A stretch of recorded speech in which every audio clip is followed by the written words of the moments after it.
आमचे सन्मान्य राज्याचे मुख्यमंत्री यांनी छत्रपती शिवरायांची शपथ घेतली आहे।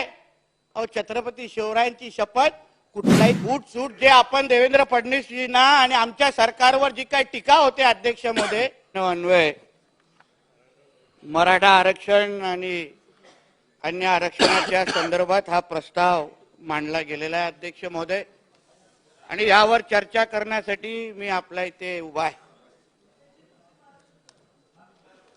मुस्लिम धर्माच्या आधारे आरक्षण देऊ शकत नाही, धर्माच्या आधारे आरक्षण देऊ शकत नाही, समजून घ्या। त्याच्यावर बोलतो, जरा थांबून राहा जरा तिथे अध्यक्ष महोदय। नाही, पण ते धर्माच्या आधारे देऊच शकत नाही, ते देण्याची इच्छाच नव्हती ते। अध्यक्ष महोदय, आज आपण मराठा आरक्षणावर चर्चा करण्यासाठी आपण इथे उभे आहोत अध्यक्ष महोदय, पण नेमकं आज अध्यक्ष महोदय ही चर्चा का करायला लागते? आपले ज्या लोकांनी आपले विचार इथे मांडले अध्यक्ष महोदय, सन्मान्य माजी मुख्यमंत्री अशोक चव्हाण साहेब असतील किंवा अन्य मान्यवर, प्रत्येकाने हाच विषय सांगितला की मराठा आरक्षण देण्याची जेव्हा वेळ येते तेव्हा प्रत्येकाने एकमुखी त्याला पाठिंबा देतात आणि त्यामुळे मराठा आरक्षण आपल्या राज्यामध्ये लागू झालेलं अध्यक्ष महोदय। जेव्हा एकमुखी सगळ्यांचा पाठिंबा आहे अध्यक्ष महोदय, मग मराठा आरक्षणाच्या निमित्ताने फक्त विशिष्ट लोकांनाच का टार्गेट केलं जात आहे? मराठा आरक्षण अध्यक्ष महोदय आपल्या राज्यामध्ये लागू होतं। आपल्याला हा विषय समजून घ्यायला पाहिजे अध्यक्ष महोदय की आपल्या राज्यामध्ये 16% मराठा समाजाला आरक्षण दिलं गेलं होतं। सन्मान्य देवेंद्र फडणवीस साहेब जेव्हा मुख्यमंत्री होते तेव्हा त्यांनी 16% मराठा आरक्षण दिलेलं आणि ते टिकून पण दाखवलं अध्यक्ष महोदय, नुसतं बोलत राहिले नाहीत। पण अध्यक्ष महोदय, ते जे टिकलेलं आरक्षण जे त्यांनी हायकोर्टात टिकवलं आणि सुप्रीम कोर्टात पण कसं तरेल यासाठी त्यांनी सगळे प्रयत्न केले अध्यक्ष महोदय, मग पुढे जाऊन ते आरक्षण कसं रद्द झालं? आज जे आपण जे आपण देवेंद्र फडणवीसजींना आणि आमच्या सरकारवर जी काही टीका होते अध्यक्ष महोदय, अरे ज्या माणसाने आरक्षण दिलं, ज्या माणसाने आरक्षण टिकवलं, आज आपण महाराष्ट्रामध्ये त्यांनाच विलन करायला बघतोय। आणि ज्या लोकांच्या सरकारमध्ये ते आरक्षण घालवलं, रद्द झालं, त्यांच्याबद्दल कोण चकार बोलायला तयार नाही अध्यक्ष महोदय। आरक्षणाचे खरे मारेकरी कोण आहेत हे अध्यक्ष महोदय ह्या निमित्ताने खरंच चर्चेला आलं पाहिजे। जे आरक्षण आपल्या 16% आरक्षण मराठा समाजाला होतं ते जेव्हा कोर्टामध्ये टिकत होतं, देवेंद्रजींनी सगळ्या पद्धतीने टिकून दाखवलं, विविध मुद्दे मांडले, विविध चांगल्यातले चांगले वकील उभे केले, तज्ञांशी चर्चा करून ते आरक्षण कसं टिकवायचं यावर देवेंद्र फडणवीसजींनी मुख्यमंत्री म्हणून, त्यांच्या सरकारने मुख्य सरकार म्हणून सगळ्या पद्धतीचे प्रयत्न केले, म्हणून ते आरक्षण टिकलं। पण त्यानंतरच्या सरकारने अध्यक्ष महोदय नेमकं प्रामाणिक प्रयत्न केले का? अहो अध्यक्ष महोदय, ज्या सरकारच्या प्रमुखांच्या स्वतःच्या मुखपत्रामध्ये जे 58 मोर्चे निघाले, त्या 58 मोर्चाला मुकामोर्चा म्हणून हिडवलं, अशा व्यक्ती नेतृत्व करत असत्या सरकारनं मराठा समाजाला आरक्षण देणार आहे का? हा विषय विचार करायला पाहिजे ना अध्यक्ष महोदय। मग आपण आरक्षणाचे खरे मारेकरी कोण हा खरं म्हणजे प्रश्न विचारतात कामा नये। कारण का जेव्हा आरक्षण 19च्या नंतर जे सरकार आलं त्या सरकारने नेमकं खरंच प्रामाणिक प्रयत्न केले का? आता आमच्या अगोदरच्या ज्येष्ठ मान्यवरांनी विचार मांडत असताना सांगितले की ज्या अगोदरच्या सरकारने वकील दिले तेच सरकार आम्ही तेच काही वकील आम्ही पुढे केले, हे खोटं आहे अध्यक्ष महोदय, खरं नाहीये। 3 जे प्रमुख वकील होते त्याच्यामध्ये आमचे तुषार मेहताजी होते, ज्येष्ठ विधितज्ञ तुषार मेहता होते, आत्माराम नाडकर्णी होते, निशांत कातेश्वर होते। या 3 जणांना पण त्या सरकारने बदलला अध्यक्ष महोदय, त्यांना उभं राहायला दिलं नाही। हा विषय विचार करायला हवा अध्यक्ष महोदय। जे 1600 पानाचं परिशिष्ट तयार केलं गेलं अध्यक्ष महोदय, जे गायकवाड समिती नेमली गेली, त्या गायकवाड समितीने ज्या काही त्रुटी ज्याच्यामुळे मराठा आरक्षण भेटलं पाहिजे त्या त्रुटीचा अभ्यास केला, हिअरिंग घेतली आणि त्याच्यानंतर त्यांनी 1600 पाण्याचं परिशिष्ट व्यवस्थित तयार झालं. अध्यक्ष महोदय, त्यावेळीच्या देवेंद्रजींच्या नंतरच्या ज्या महाविकास आघाडीच्या नावाचं सरकार आलं, अध्यक्ष महोदय त्याचं इंग्लिशमध्ये ट्रान्सलेशनच केलं नाही आणि कोर्टामध्ये दाखवलंच नाही अध्यक्ष महोदय. आणि मारेकरी म्हणतात कोणाला? अहो मारेकरी हे लोक आहेत ज्यांनी सरकार असताना एका बाजूला नुसतं केंद्राकडे ज्या काही झालं तरी बोट उचलायचं आणि जेव्हा जेव्हा कोर्टामध्ये तारीख होती अध्यक्ष महोदय, यांचे वकील तिथे जाऊन काय उत्तर द्यायचं की अद्यापर्यंत आमची तयारी नाही, अद्यापर्यंत आमच्याकडे माहिती नाही. दोनदा अध्यक्ष महोदय कोर्टाच्या म्हणजे न्यायाधीशांनी तेव्हाच्या सरकारवर ताशरे ओढलेले आहेत अध्यक्ष महोदय. हे बोलणार नाही, फक्त एकतर्फी फक्त टीका करत राहायची, एकतर्फी फक्त चर्चा करत राहायची. अध्यक्ष महोदय, जी काय हिंसा त्या निमित्ताने आता होते, जेव्हा सगळ्या जणांना आरक्षण हवंय, आमचे सन्मान्य राज्याचे मुख्यमंत्री यांनी छत्रपती शिवरायांची शपथ घेतली आहे. अहो छत्रपती शिवरायांची शपथ कुठलाही ज्वलंत मराठा कधीही खोटं घेऊ शकत नाही. आमच्या मुख्यमंत्री साहेबांनी घेतली आहे म्हणून मला विश्वासाने मी सांगतो, कुठल्याही परिस्थितीमध्ये मराठांना आरक्षण मिळणारच, एवढी मी शाश्वती माझ्या सगळ्या मराठा समाजाला देतो अध्यक्ष महोदय, सगळ्या जणांना देतो. पण अध्यक्ष महोदय, आता खरंच संशय यायला लागला अध्यक्ष महोदय की ह्या आरक्षणाच्या निमित्ताने जे काय आंदोलन उभे राहिली आहेत, फार प्रेम येत आहे. आता जालन्यामध्ये जो काय आमचा भाऊ तिथे लढतोय, फार प्रेम येत आहे त्याच्यावर. आता फार त्याला मोठं व्याख्या दिली जाते, तो असा आहे तो तसा आहे. पण जेव्हा तो अडचणीच्या काळात जेव्हा कोपर्डीच्या त्या आरोपींवर त्या आरोपींवर जे हल्ला त्यांनी आणि त्याच्या काही लोकांनी केला, तेव्हा त्याला वाचवायला कोणच आले नाही अध्यक्ष महोदय ह्यांच्यामध्ये. त्याच्यामध्ये आमच्यासारखेच लोक त्याच्याबरोबर उभे राहिले आणि सगळ्या वकिलांसाठी पैसे दिले आणि त्या लोकांना बाहेर काढले. तेव्हा कोणच नव्हते आता जे कौतुक करणारे. आता जे काय मोठं झाल्यावर आहेत सगळेजण उभे, ह्या आमचा आहे, हा आमचा आहे. पण आता अध्यक्ष महोदय खरंच विचार करण्याची वेळ आहे की जे काय हे लोकांचं जे पाप आहे, जे काय मराठा आरक्षण हे लोकांनी रद्द केलं, यांची मानसिकता खरीच होती का मराठ्यांना आरक्षण भेटलं पाहिजे?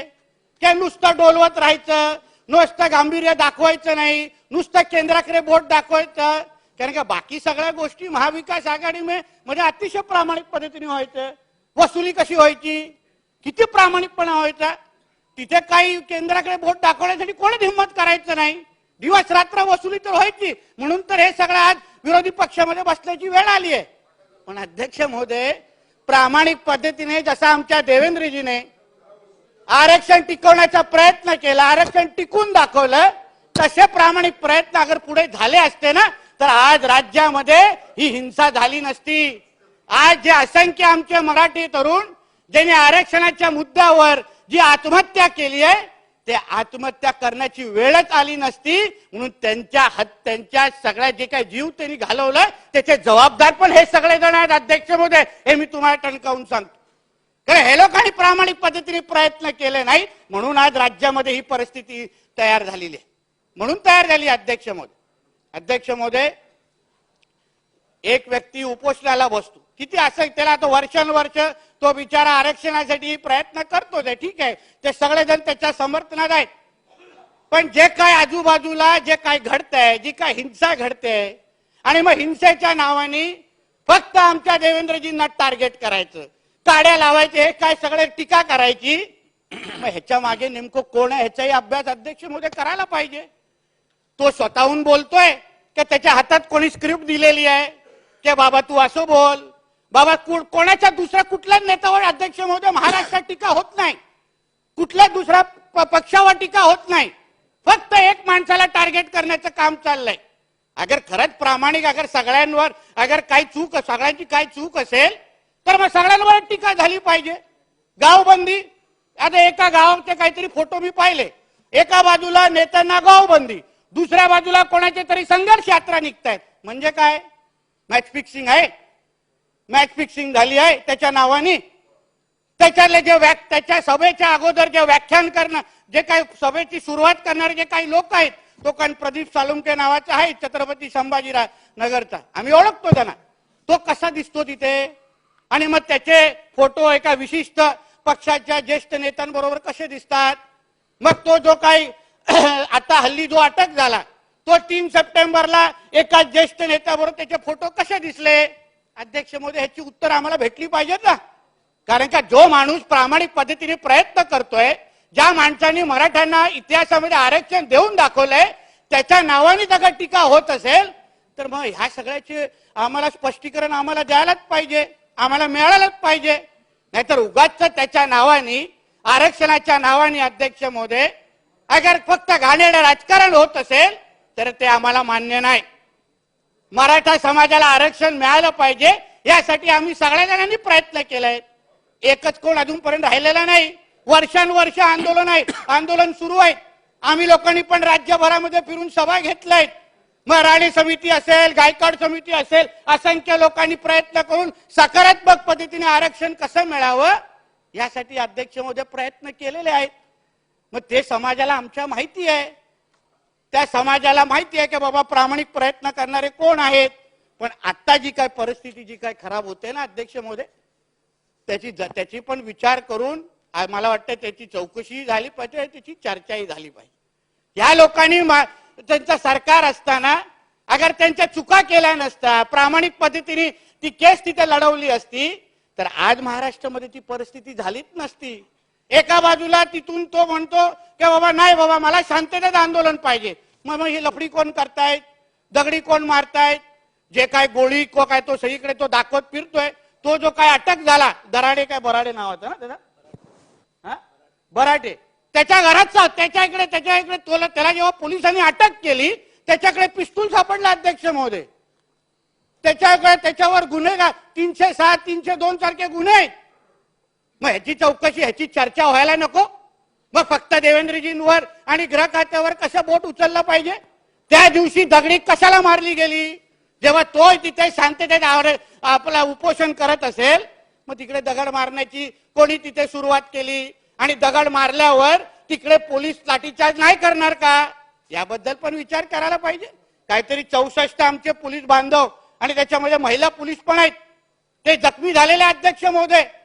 मग ह्या सगळ्या गोष्टी जे काय घडतायत, फक्त एकाच पक्षावर टीका होत नाही, एकाची संघर्ष यात्रा सुरू आहे, बाकी मग आमच्या एकाच नेत्यावर टीका होते. ह्या सगळ्या गोष्टी काय आहेत? म्हणजे ह्याला राजकारण म्हणतात. ह्याच्यामध्ये राजकारणाचा वास येतो अध्यक्ष महोदय. मग ह्यावर आपला अध्यक्ष महोदय विचार करायला पाहिजे. आणि अध्यक्ष महोदय, माननीय मुख्यमंत्री साहेब सभागृहामध्ये आहेत, मी त्याला विनंती करणार आहे अध्यक्ष महोदय, मी कोकणातून येतो, आमचे बाकीचे काही सदस्य आहेत कोकणातले. अध्यक्ष महोदय, सरसकट कुणबी पत्र, जात प्रमाणपत्र देणं ह्याचा आम्हाला पाठिंबा नाही, पाठिंबा बिलकुल नाही, देता कामा नाही.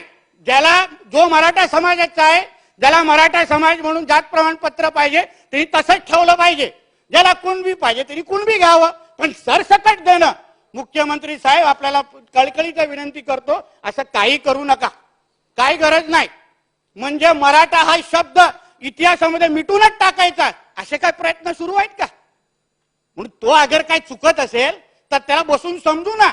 तो काय असा काय कायदा तज्ञ नाहीये, तो आहेच आपल्यासारखा हाडामासाचा प्रयत्न करतो बाबा आरक्षणासाठी. बसून समजूत काढू, ऐकेल तो, ना ऐकला तर तरी बसून समजू त्याला. पण उगाच कुठल्या चुकीच्या मागण्या राज्य सरकारने मान्य करू नये. कुणबी समाज त्याच्या जागी योग्य पद्धतीने काम करतोय, फायदे घेतोय. मराठा समाज ज्या पद्धतीने त्यांना हक्क पाहिजे त्यांना हक्क मिळणारच. म्हणून हे सगळी परिस्थिती समजून घेऊन अध्यक्ष महोदय या पद्धतीची वाटचाल करायला हवी, अशी विनंती ह्या निमित्ताने मी तुम्हाला करतोय. नाही तर उगाच महाराष्ट्रामध्ये वातावरण खराब करण्याचं काम चाललंय. भुजबळ साहेब इथे आहेत, मी भुजबळ साहेबांना मी एक सांगेन, भुजबळ साहेब एक व्यक्ती म्हणजे मराठा समाज नाही. मराठा समाज म्हणजे आम्ही सगळे पण आहोत. आम्ही आमच्या ओबीसी बांधवांच्या विरोधात नाहीये. आम्ही बहुजन समाज म्हणून मराठा समाज, ओबीसी समाज, धनगर समाज, सगळे समाज एकत्र मिळून आम्ही महाराष्ट्रामध्ये आम्ही गुणगोविंदेने राहतो, एक दुसऱ्याला मदत करतो, एक दुसऱ्याच्या लग्न समारंभात जातो, एक दुसऱ्याच्या अडचणीमध्ये उभं राहतो. म्हणून उगाच एक दुसऱ्याला आव्हान देण्याची जे काही प्रयत्न सुरू आहेत सभेमध्ये, इथून बोललं ते तिथून, हे आपल्याला मान्य नाही अध्यक्ष महोदय, समाजांना पण मान्य नाही.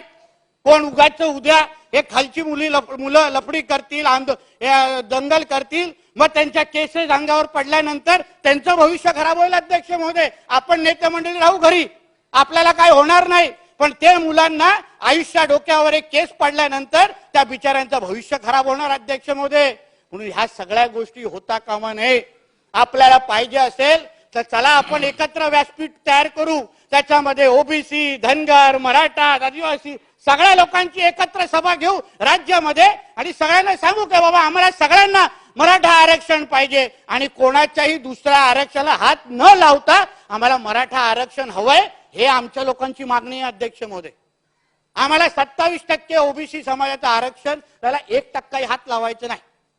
अध्यक्ष महोदय, राज्य सरकार म्हणून डॉक्टर बाबासाहेब आंबेडकरांनी जी काही घटना लिहिली आहे त्याच्या 15(4) अनुसार राज्य सरकारला अपवादात्मक परिस्थितीमध्ये मागासलेपणा अगर राज्य सरकारने सिद्ध केला, जो राणे समितीने केला, मग गायकवाड समितीने केला आणि आता शिंदे समिती तेच काम करते, त्या अपवादात्मक परिस्थितीमध्ये आपल्या मराठा समाजाला राज्य सरकार आरक्षण देऊ शकतं. त्याच्यासाठी एवढं काय ते एवढं डोकं फोडण्याची गरज नाही. एवढं काय एक दुसऱ्याला आव्हान, तारखा आता 24 देणार, आता 1 देणार, काय चाललंय. अध्यक्ष महोदय, हाय सरकार सकारात्मक, हाय आमचे मुख्यमंत्री बोलतायत, आमचे दोन्ही उपमुख्यमंत्री बोलतोय, आम्ही सगळे बोलतोय की नाही बाबा आम्हाला मराठा आरक्षण द्यायचंय. मग धमक्या कशाला दिले जाते, मग आव्हान कशाला दिलं जात आहे. अगर आम्ही कोण बोलत असू की बाबा आम्हाला आरक्षण द्यायचं नाही, कोणाला काय आम्हाला अडचण नाही, मग ठीक आहे ना, ही सगळी परिस्थिती होणं. बरं, उगाच ही जे काय राज्याची काय परिस्थिती जी खराब करण्याचा प्रयत्न चाललाय अध्यक्ष महोदय, तो होता कामा नये. एवढी विनंती मी तुम्हाला आजच्या निमित्ताने करतोय. अन्य समाजाच्या आरक्षणाबद्दल पण उल्लेख आहे. धनगर समाजाला आरक्षण भेटलंच पाहिजे, त्यासाठी आमचं सरकार सकारात्मक आहे, काय त्याच्यामध्ये मागे पुढे बघणार नाही. त्याच्यापर्यंत धनगर समाजाला ज्या काही सवलती द्यायच्या आहेत त्या सगळ्या सवलती आमच्या देवेंद्र फडणवीसजींनी, आमचे शिंदे साहेबांनी, अजितदादांनी सगळ्यांनी चांगल्या पद्धतीने लागू केलेला, त्याच्यामध्ये काही दोन विचार नाही. पण अध्यक्ष महोदय, कोर्टाचा निर्णय आहे. अध्यक्ष महोदय, मी बोलत नाही, पण कोर्टाचा निर्णय आहे की धर्माच्या आधारे आरक्षण देऊ शकत नाही. मुस्लिम धर्मामध्ये पण असंख्य जाती आहेत, त्याचा अभ्यास करावा आणि मग त्याप्रमाणे पाहिजे तर आरक्षण मागावं. पण मुस्लिम धर्म म्हणून अध्यक्ष महोदय आरक्षण मिळू शकत नाही. म्हणून उगाचच्या अशा मागण्या करून वेळ वाया घालू नका, कारण का त्याला काय अर्थ राहत नाही. कारण का 4% आरक्षण पहिलं दिलेलं अध्यक्ष महोदय, पण ते कोर्टात टिकलं नाही. कोर्टानेच सांगितलं काय बाबा धर्माच्या आधारे आरक्षण मिळू शकत नाही. जसं हिंदू धर्मामध्ये एवढं आरक्षण आहे तसे मुस्लिम जाती आहेत, तशी मुस्लिम धर्मामध्ये पण जाती आहेत. त्याचा अभ्यास करायला पाहिजे आणि आरक्षण त्याच्यातलं जो काही जात आहे त्यांनी मागितली पाहिजे. मग फक्त एकालाच फक्त कशाला पाहिजे काय धर्माच्या नावाने आरक्षण द्या. म्हणून अध्यक्ष महोदय ती मागणी चुकीची आहे. खरं म्हटलं त्याच्यावर चर्चाच होता कामा नये असं माझं म्हणणं आहे. अध्यक्ष महोदय ह्या सगळ्या गोष्टी होत असताना, शेवटचं 1 मिनिट घेत अध्यक्ष महोदय, ह्या सगळ्या गोष्टी होत असताना थोडं महाराष्ट्रामध्ये आजूबाजूला आपलं काय चाललं नाही खरंच लक्ष दिलं पाहिजे. जी ठाण्यामध्ये पडगा गावामध्ये जे काही कारवाई झाली अध्यक्ष महोदय, इस्लामीकरण करण्याची सुरुवात म्हणजे सिरियामध्ये जे काही चाललंय त्या पद्धतीने इस्लामीकरणाची सुरुवात ही त्या पडगा गावामध्ये सुरू झालेली. त्यांनी त्या गावाचं नाव बदलून अल शाम करून टाकलेलं. त्याच्यामध्ये जिहादी आयसिस जी अतिरेकी संघटना आहे, त्या अतिरेकी संघटनाचे असंख्य सदस्य त्या गावामध्ये जमायला सुरू झालेले की बाबा आपल्याला सिरिया सारखं इथे इस्लाम राष्ट्र बनवायचं असेल, चला सुरुवात इथपासून आपण करू. तशी हालचाली त्यांची सुरुवात झालेली. आपण एका बाजूला जातीमध्ये भांडत बसतोय आणि दुसऱ्या बाजूला हे अतिरेकी असेल, जिहादी असतील, जे काय आपल्या देशामध्ये करू पाहतायत, जे काय आपल्या कायदा आणि सुव्यवस्था अशांतता पसरवायला पाहतायत, त्याच्यावर पण अध्यक्ष महोदय आपण लक्ष घातलं पाहिजे. एवढं या निमित्ताने मी विनंती करतो. इथेच थांबतो. जय हिंद, जय महाराष्ट्र. सन्मान्य सदस्य पृथ्वीराज चव्हाण. अध्यक्ष महोदय, आपण 8 सव्वा 8 पर्यंत हाऊस चालू ठेवणार.